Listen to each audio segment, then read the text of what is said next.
Hey everyone, it's Savannah, and I'm not really sure what's going on behind me between Prince Eric and Goofy, but I can tell you that I am going to be giving you a full tour of my fully decorated Forgotten Lands. We have recently been renovating this biome to be a Halloween theme, so I'm really excited to show you guys a full tour. So let's go ahead and get started at the entrance near the Sunlit Plateau. Here I am coming up from the Elephant Graveyard into the Forgotten Lands, and you can see the nightmarish castle off in the distance. I wanted that to be a focal point when you came into this biome. I like to see the castle right there off in the distance. And of course, this biome has been decorated for Halloween.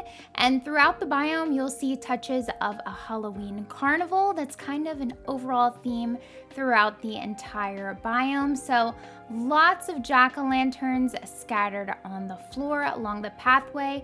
I have the Halloween benches lined up on the side of this pathway. Now, just to show you back here, we have kind of like a haunted carnival vibe going on. So we have Goofy's stall here, and then against the back wall, you'll see the Ferris wheel, kind of looking like an abandoned Ferris wheel over there. If you walk over here, there's another little bench over there, and I have the shrubs lined up in kind of like an orange and purple pattern, and you'll see that theme throughout the biome.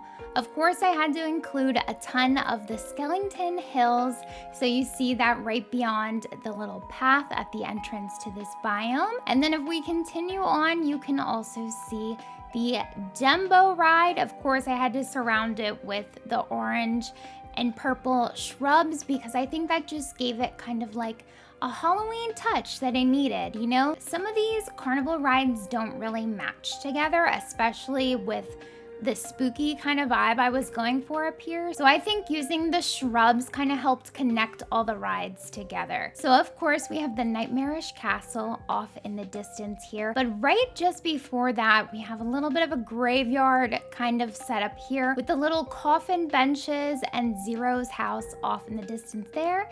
Little Zero walking around throughout the biome as well. A big star of this show here has to be the double fountains from the Nightmare Before Christmas, and of course the Well of Souls. I love the Well of Souls item. It's just so cool, and I think that the two of these items work together really nicely and definitely add a spooky vibe in front of the castle. Now let's continue on to our right, because here is where I have placed the Nightmare Before Christmas edition of the Haunted Mansion. Now for the dream snap for this week, we included a bunch of Christmas decor around this house, and that looked fantastic, but to keep a real Halloween feel, I did go ahead and remove that, and I just went with a lot more of the jack-o'-lanterns lining the path. I also used the Skellington Hills on either side of the mansion to kind of help frame it. Okay, Goofy, this is the wrong biome to be telling me that, but okay, go off to the Sunlit Plateau then, my friend. If we continue along this way, you can still access these little areas on either side of the mansion because I use the Halloween Town arch on either side of these fences, so I can still go back there and get those little mining spots if you are curious about that. I do always like to make sure my valley is still accessible so I can collect all my resources because they are so important. Over here I have the little town car from Nightmare Before Christmas, and then we still have this random little altar. I'm not sure what is going to become of this area, but yeah, that is just tucked away back here because I don't want to look at it, to be honest. So now that we've seen the Haunted Mansion, I think what I'll do is scooch on back over here past the Nightmarish Castle, and we'll continue on throughout the biome this way. Now you will see a little souvenir cart here. I just thought that was cute with the overall carnival theme throughout the biome. And then here is where I currently have my wishing well. At the the end of this path, you'll see Remy's house off in the distance.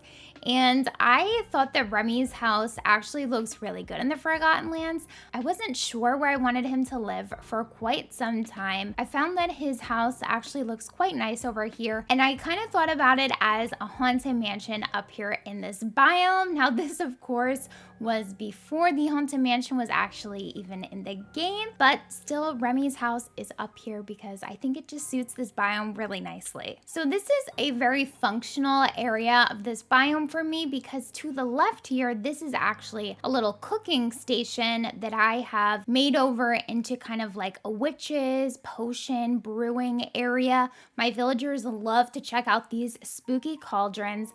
I do wish that there was an animation in this item. I want to see potions bubbling out of it. I want to see some kind of magic happening on it. But until then, it's still a cool item. And it's something that I find that the villagers like to go over and look at. And it kind of looks like they're interacting with it, which I always enjoy to see the villagers interacting with the things that I put out in my valley. Over here, we have some potions, books, and then, of course, the cooking stove. I love this thing with the green smoke coming out of it. It really just adds to the spooky vibe.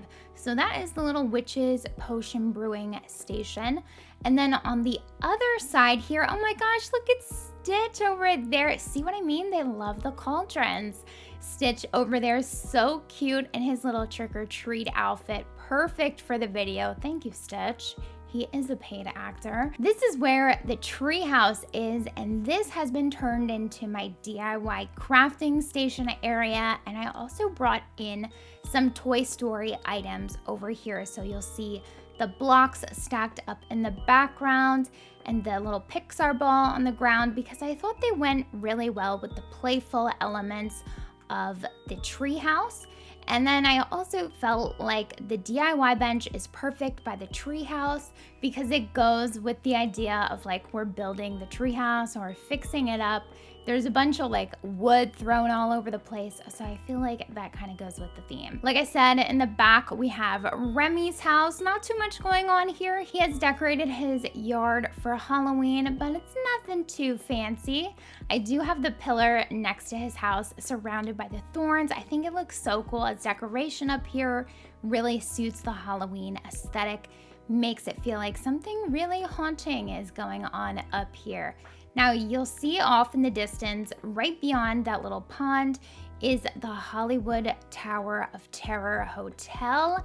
And yeah, I really like to see that when I walk into the biome this way off in the distance. That's something I like to do when I think about my building placements throughout each biome, is where will I see the houses most frequently. Unfortunately, this is actually not a house, it is a furniture item. I didn't know that when I bought it, but I found that out. And anyway, I think that it is kind of cool off in the distance, as much as I still have a little bit of a grudge against it for not being a house that I can decorate the inside of. Right before the Tower of Terror, you will see Woody's house here.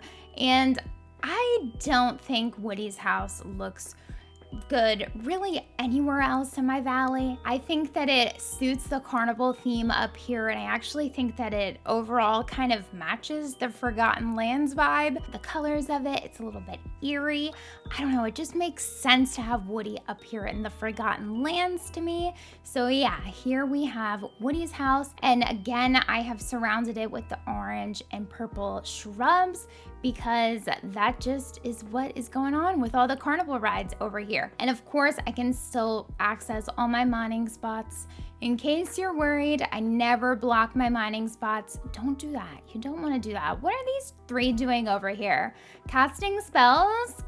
Deciding like who's gonna get the most candy for Halloween? I'm not sure. Anyway, you guys, that is gonna wrap it up for today's video. I hope you enjoyed seeing my Forgotten Lands and that it was able to provide you with some inspiration if you're looking to decorate this biome for Halloween. I think it's definitely a fun time to get creative and start working in this area if you haven't already. And if decorating is something you choose to do in Disney Dreamlight Valley, definitely don't feel the need to decorate in this game. As I always say, it's just something I love to do, and I hope that if it's something you want to do, this video inspires you. If you guys did enjoy this video, please be sure to give it a like. I really enjoyed decorating my valley on stream and in my videos, so definitely be sure to subscribe and hit the notification bell to see those future posts. Once Halloween is over, I'll be looking for new ideas to decorate this biome, so if you have any requests, please be sure to leave them in the comments. In case you're interested, I just wanted to insert a clip of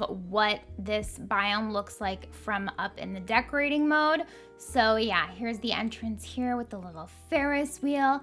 I really focus on doing my pathing whenever I start laying out a biome.